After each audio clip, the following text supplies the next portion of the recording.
গণঅভ্যুত্থান বাংলাদেশের বিভিন্ন জেলা থেকে আগত সংগঠকবৃন্দ, সম্মানিত বন্ধুগণ, আপনারা জানেন যে অহিংস গণঅভ্যুত্থান বাংলাদেশ 2021 সালে এটা প্রতিষ্ঠিত হয়েছে।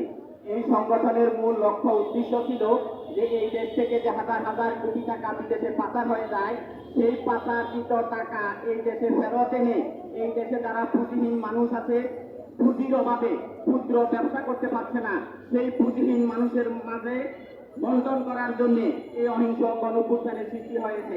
অহিংস গণঅভ্যুত্থান ঢাকা সহ বাংলাদেশের ৬৬ জেলা বিভিন্ন উপজেলাতে এই অহিংস গণঅভ্যুত্থান বাংলাদেশের সংগঠকেরা বিভিন্ন জায়গায় কমিটি করে ১,২৫,০০,০০০ গণস্বাক্ষর সংগ্রহ করেছিলেন এবং ১,৮০,০০,০০০ সংগ্রহ করেছিলেন এবং বিভিন্ন জেলাতে বড় বড় সমাবেশ করেছিলেন। গত ২৫শে নভেম্বর ২০২৪ সালে ঢাকাতে তারা একটা মহাসমাবেশের ডাক দিয়েছিল। সেই সমাবেশে আগত সংগঠকদেরকে এবং এই সংগঠনের সদস্যদেরকে নানাভাবে নির্যাতন নিপীড়ন করে তাদের নামে জেল জুলুম নানা রকমের নির্যাতন করা হয়েছে। অসংখ্য মামলা দিয়ে এই সংগঠনের সদস্যদেরকে জেল থাকিয়েছে। এখনো অসংখ্য সংগঠক জেলে আছে। বলা হলো যে তারা হলো আওয়ামী লীগের দোষর। আর ২০২১ সালে যখন এই সংগঠন প্রতিষ্ঠিত হয়েছিল তখন বলা হলো আওয়ামী লীগের লোকেরাই বললো যে এটা হলো বিএনপি জামাতের দোষর। অর্থাৎ আমরা দেখছি যে আওয়ামী লীগের ভিতরে যে একটা সোয়াসের রূপ ছিল, সেই সোয়াসের রূপটা এখন অন্তর্বর্তী সরকারকেও ধরেছে যে যখন কেউ যদি ন্যায্য কথা বলে, তার অধিকারের কথা বলে, তখন তাদেরকে একটা টেট দেওয়া হয় যে অমুক অমুকের দোষর। আরে মহামজিবত, মানুষ কি তার ন্যায্য কথা বলবে না? মানুষ কি তার অধিকারের কথা বলবে না? সেই অধিকারের কথা বলতে গিয়ে মানুষ এখন নির্যাতন নিপীড়নের শিকার হচ্ছে। বাংলাদেশের মানুষ মনে করেছিল যে দলীয় সরকারের অধীনে এদেশ থেকে লক্ষ লক্ষ কোটি টাকা বিদেশে পাচার হয়, কিন্তু যদি এদেশে একটা নির্দলীয় নিরপেক্ষ সরকার হয় তাহলে সেই পাচারকৃত টাকা ফেরত আসবে, দেশ থেকে আর টাকা পাচার হবে না। কিন্তু দুর্ভাগ্যের বিষয়, গত ৫ই আগস্ট এই অন্তর্বর্তী সরকার শপথ নেওয়ার পরে গত ১০ মাসে এই দেশ থেকে ৯০,০০০ কোটি টাকা বিদেশে পাচার হয়েছিল। তো সংগ্রামী বন্ধুগণ, এখন তো আর কোন দলীয় সরকার নাই, এখন তো নির্দলীয় নিরপেক্ষ সরকার। তাহলে এই টাকাটা পাচার করলো কারা? একটা সরিষা কাটে অতুট। এই দেশে দুর্নীতি দুঃশাসন এখন জনগণের রন্ধ্রে রন্ধ্রে ঢুকে গেছে। যারাই ক্ষমতায় আসে তারাই এই দুর্নীতি দুঃশাসনের সাথে লিপ্ত হয়। কারণ জনগণ মনে করেছিল যে অন্তর্বর্তী সরকার যদি আসে এই দেশ থেকে ঘুষ চাঁদাবাজি কমবে, কিন্তু দুর্ভাগ্যের বিষয় গত 5ই আগস্ট অন্তর্বর্তী সরকার শপথ নেওয়ার পরে এই দেশের দুর্নীতির মাত্রা আরো কয়েক গুণ বেড়ে গেছে। আমি কোরবানিতে যখন বাড়িতে গেলাম, এক সিএনজিওয়ালাকে জিজ্ঞেস করলাম যে ভাই কি অবস্থা, এখন কি চাঁদা টান্দা দিতে হয়? তো ভাই কি আপনি কি মঙ্গল গ্রহ চন্দ্র গ্রহ থেকে আসছেন নাকি? তো আগে দিতে হতো এক দলকে 20 টাকা চাঁদা দিতাম এক টান ভাড়া, এখন 3 দলকে চাঁদা দিতে হয়।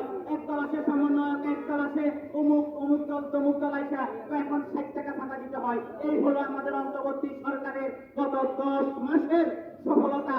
সম্মানিত বন্ধুগণ, অন্তর্বর্তী সরকার গত 5ই আগস্ট শপথ নেওয়ার পরে গত 20শে সেপ্টেম্বর অন্তর্বর্তী সরকার তারা নিজেরা একটা প্রজ্ঞাপন জারি করেছিলেন যে অন্তর্বর্তী সরকারের উপদেষ্টা এবং উপদেষ্টা সমমর্যাদার ব্যক্তিরা 15 দিনের ভিতরে তাদের আয় ব্যয়ের হিসাব দিবেন।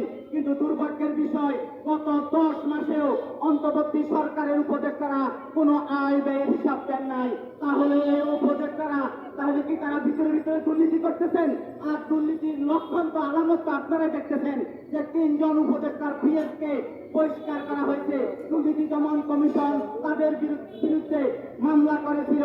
তাহলে যদি উপদেষ্টার পিএস যদি 300 কোটি টাকার মালিক হয়, তাহলে দেশের জনগণ মনে করতেছে তাহলে এই উপদেষ্টারা কত হাজার কোটি টাকার মালিক হতে পারে। কারণ এই দুর্নীতিবাজ উপদেষ্টাদেরকে দিয়ে এই দেশের সুস্থ নির্বাচনও সম্ভব নয়, এই দেশে কোনো সংস্কারও সম্ভব নয়। তারা জনগণের এই 5ই আগস্ট অসংখ্য ছাত্র জনতা রক্তের সাথে তারা বেইমানি করছে। তারা বলল যে এই দেশ থেকে বৈষম্য দূর করবে, দুর্নীতি দূর করবে। কিন্তু দুর্ভাগ্যের বিষয়, 5ই আগস্ট অন্তর্বর্তী সরকার শপথ নেওয়ার পরে অসংখ্য জায়গায় নিয়োগ হয়েছে কোনো সার্কুলার ছাড়াই। সেই বৈষম্য লাগিতে সার্কুলার ছাড়াই নিয়োগ হচ্ছে। এই দেশে এখন দুর্নীতি, এখন মানুষের আরো সেই মহামারী করোনাতেও মহামারী আকার ধারণ করছে। এটা তো অন্তর্বর্তী সরকারের কাজ না। অন্তর্বর্তী সরকারের কাজ হলো এই দেশে দুর্নীতি নির্মূল করা। কিন্তু অন্তর্বর্তী সরকার এখন জনগণ না নির্দলীয় নিরপেক্ষ সরকার মনে করছে না। অন্তর্বর্তী সরকার কয়েকটা রাজনৈতিক দলের এজেন্ডা বাস্তবায়ন করছে। এই এজেন্ডা বাস্তবায়নের জন্য ছাত্র জনতা রক্ত দেয় নাই।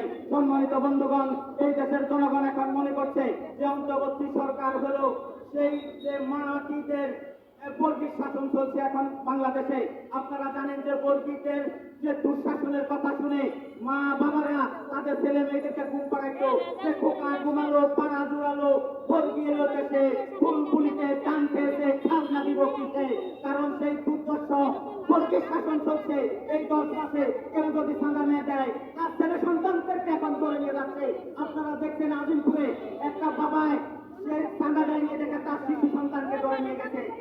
আপনারা কক্সবাজারে দেখেছেন চাঁদার জন্য একটা ঘর থেকে একটা শিশু সন্তানকে ধরে নিয়ে গেছে। তাহলে এটা তো বর্গিক শাসন। এটা তো কোনো অন্তর্বর্তী সরকারের নির্দলীয় নিরপেক্ষ শাসন নয়। এই অন্তর্বর্তী সরকার এখন দেশে বর্গিক শাসন চালু করছে। এই বর্গিক শাসন জনগণ আর বেশি দেখতে চায় না। এই অহিংস গণঅভ্যুত্থান বাংলাদেশের নামে অসংখ্য মামলা দেওয়া হয়েছে। অসংখ্য কর্মী সমর্থকদেরকে অন্যায্যভাবে জেল খাটানো হচ্ছে। তাদের অনেক আর্থিক ক্ষতি হচ্ছে। আজকের অহিংস গণঅভ্যুত্থান বাংলাদেশের সংগঠনের এই ব্যানার থেকে আমরা দাবি জানাচ্ছি, যারা 25শে আগস্ট এই অন্তর্বর্তী সরকারের জেলখান শিকার, নির্যাতন নিপীড়নের শিকার হয়েছে, তাদেরকে ক্ষতিপূরণ দিতে হবে এবং যারা আছে জেলখানা আছে তাদেরকে মুক্তি দিতে হবে এবং যে মামলা করা হয়েছিল তাদের যে অন্যায্য মামলা, সেই মামলা প্রত্যাহার করতে হবে। কারণ এই অন্তর্বর্তী সরকারের প্রতি জনগণের এখন আর কোনো আস্থা নাই। অন্তর্বর্তী সরকার যত তাড়াতাড়ি বিদায় নিবে এই দেশের মানুষের মঙ্গলজনক হবে এবং অন্তর্বর্তী সরকার নিজেরও মঙ্গলজনক হবে। কারণ তারা যতই বেশি দিন ক্ষমতায় থাকবে তাদের পাপের পাল্লা ভারী হবে। তাদের পাপের পাল্লা যত ভারী হবে ততদিন তারা এই দেশ থেকে আর পালিয়ে যেতে পারবে না। অনেকে বলে থাকে যে ইউনুস সরকার হলো আন্তর্জাতিক খেলোয়াড়, উনাকে আমেরিকায় বসাইছে। আরে মুজিবত আফগানিস্তানের হামিদ কারজাইকেও আমেরিকা বসাইছে, কিন্তু ওই দেশের জনগণের প্রতিরোধের মুখে হামিদ কারজাই যেমন আফগানিস্তানে থাকতে পারে নাই, অন্তর্বর্তী সরকারও এই নির্যাতন নিপীড়ন চালিয়ে দুঃশাসন চালিয়ে বাংলাদেশে বেশি দিন থাকতে পারবে না। সম্মানিত বন্ধুগণ, আপনারা জানেন 2008 সালে মঈনুদ্দিন পক্ষতিনও অনেক ভালো কাজ করেছে, কিন্তু দীর্ঘদিন ক্ষমতায় থাকতে পারে নাই, এখন দেশেও থাকতে পারে নাই।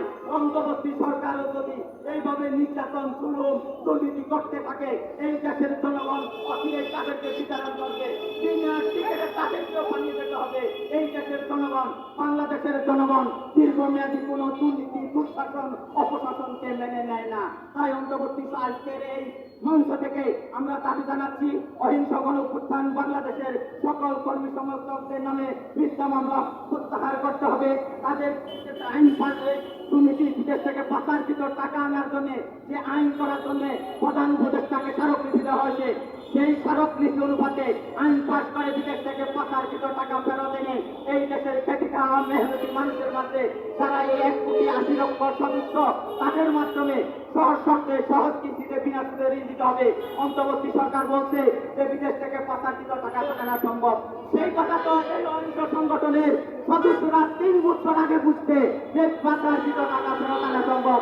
আর আমাদের দেশে যারা ডক্টরেট পাস করছে তারা 3 বছর পরে বুঝছে যে পাচারকৃত টাকা ফেরত আনা সম্ভব এবং এই দেশের মেহনতি মানুষকে দেওয়া সম্ভব। তাহলে এই খেটে খাওয়া মেহনতি মানুষের অপরাধটা কি? তারা তো ন্যায্য শক্তিক আন্দোলন করেছে, সেই শক্তিক আন্দোলন করতে গিয়ে তারা কেন নির্যাতন নিপীড়নের শিকার হবে?